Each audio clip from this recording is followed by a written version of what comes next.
the Tower of Babel, that is when the different tongues, but it didn't mean that the fact that God brought confusion, it took away the meaning. No, it didn't take away the true meaning of what the message was about. In the Word of God, right, we learn for the first time when man was united and they built a Tower of Babel, which they wanted to go up and reach God. So basically man again wanted to be God and be like God. And God saw this and he said, no, this cannot happen. And what did he do?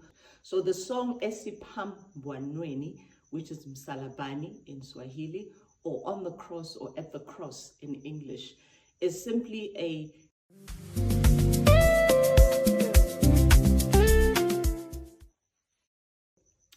the Tower of Babel, that is when the different tongues, but it didn't mean that the fact that God brought confusion, it took away the meaning. No, it didn't take away the true meaning of what the message was about. In the Word of God, right, we learn for the first time when man was united and they built a Tower of Babel, which they wanted to go up and reach God. So basically man again wanted to be God and be like God. And God saw this and he said, no, this cannot happen. And what did he do?